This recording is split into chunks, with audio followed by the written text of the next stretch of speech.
Aloha kakahiaka and good morning, everybody. Welcome to beautiful Avalon Harbor in Catalina Island. And thank you for joining us for our coverage of the U.S. National Championships, Catalina Crossing. This is day 2, our men's race here in Avalon. There we are, over back to Newport Harbor where we started yesterday for the women's race. It's about 30 miles today, and my name is Kalai Miller from Ocean Paddler TV, and we're looking for a good, fun day of racing out here. 30 miles. This is a 9-man, right? 9-man race. Correct. Long distance outrigger. So 6 in the boat, 3 on an escort boat making changes. We also have our 40s and 50s mixed crews. And all of our va'a today are unlimited design. We have none of those Hawaiian style spec boats or anything like that, right? We made that decision a couple of years ago to just run unlimiteds on this race. Yep. Tell us, if you can, a little bit about the history of this race. Well, it's been promoted since the early 50s from Toots Minville. He came over and he brought the sport to the United States and capitalized on that interest with Whitey Harrison. And from there, we had a couple clubs that were doing it. The bottom line of all of it is the technique is basically the same. You have to perform together. You have to be a quality team together. You have to be in synchronization. So. Oh, I heard this race started as far back as 1959. Mm-hmm. I think that's correct. And it used to be opposite, right? The men would race over, yes, and then the gals would race back. And right. You think about 1959 to 2023. That is a long and storied history, I'm sure. If the streets of Avalon could talk, wow, right? no kidding. But I think it's neat that, like you said, this race has become billed as the U.S. National Championships. And I know we still view Navahini Okikai and Molokai Hoi as the World Championships because of the people that attend and because of it being in the Pacific, in the middle of the Pacific in Hawaii. But I think it's neat that paddling on the continent, shall we say, or the U.S. mainland, has gotten to a place where a U.S. National Championships is actually legit, and you got like real paddlers coming from places far and wide to compete here today. We've got crews from Tahiti. We've got, all up and down this western coast. We got crews from Washington, D.C. Yep. and Canada, yep, and a pile of people from Hawaii. So this race, throughout its history has really legitimized you folks billing it as the U.S. National Championships. And so as we were just seeing on the screen there, that was a 27-mile course that we're going to be doing today. Now that goes from coastline to coastline. Correct. And that is what the women raced yesterday. But the men's race is a little bit longer. Just a little bit. Why? They got to go down into the harbor. If that was from coast to coast and at harbor entrance, they have to go 3+ miles back into the harbor to finish at the dunes, which is where the actual races end. And that's where the boats launch and the chase boats get back into their vehicles, and everybody has a party afterwards. So I can see from the drone they have a start. All right, looks like we just had a start to our race here from our drone footage. That's our 10 a.m., right? 10 a.m. Correct. Start. This is all of the men. Of this race for the men. The mixed crews will be about... The mixed crews already left. They left at 9 o'clock. All right. So this is the men's teams, and we have a couple of juniors in this team. The 9 o'clock had all the age groups, co-ed age groups, as well as 2 junior crews from the mainland.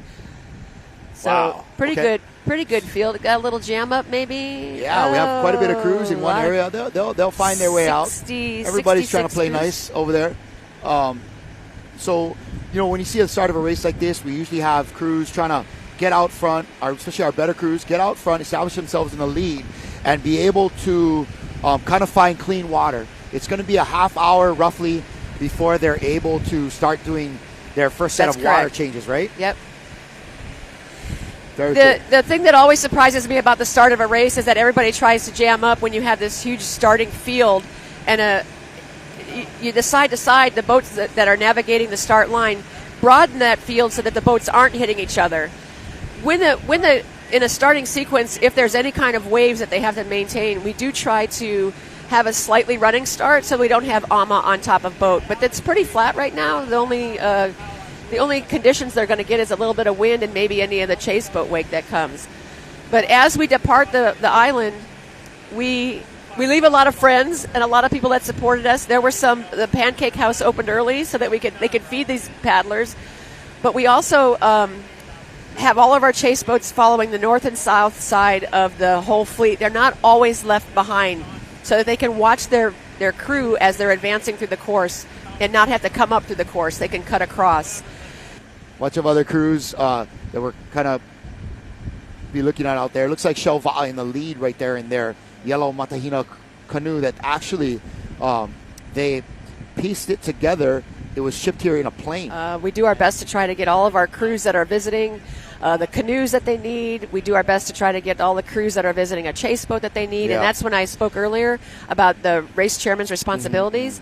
A lot of that falls on the Catalina committee and the people behind the committee that are doing all the work. Is that boat number 949 offshore? Can you see the number on that boat, 949? Yeah. Looks like Those it's are both Newport boats, yeah, I think. So, what are you hoping for out of this race? What was your goal when you got into this whole thing, and what you were hoping would be the outcome of today's event? Like, what are you looking for? You got to have some kind of goal in mind, right? When you get my into primary outcome is to have a safe crossing for everybody. Okay, trying to get a number off of that canoe right here. This is Hanohano Canoe Club out of San Diego. Yep. And nice, right? I mean, right now you're seeing the change of gear, right? Like we talked about. They just came up on the rate. Probably, your 3-seater, somebody called, hey, let's come up for a little bit. Or maybe there was a little boat wake or a bump. So they changed gears nicely. But they have nice timing in the water, right? The stroker's way out in front. He's getting a lot of water, and he's giving everybody time behind him to work, which is nice. So we're seeing them increase the rate to catch a bump. When you've been on the escort with us all morning, you just jumped behind in front of the camera now. You were watching and reading the water, I'm sure, as any waterman does when he's on the ocean. What are you seeing that these canoes are being given with the conditions out here? Well, right now we got a ground swell, right? And the ground swell is hard to catch because they're moving fast. And if you got a wind swell to kind of help you get on your ground swell, it's very helpful. The strong teams, the men, they can get something out of these ground swells. They can push hard enough to get the speed to run with one, depending on how good they are, how far you're going to get on that bump.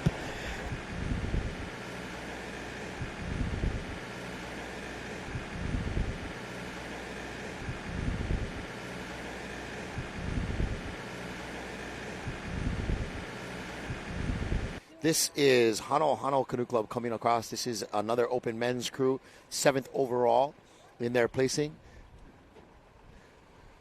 It's one of the things I appreciate is that they are just giving it, hammering at the end. Yeah, right. There's like no let up.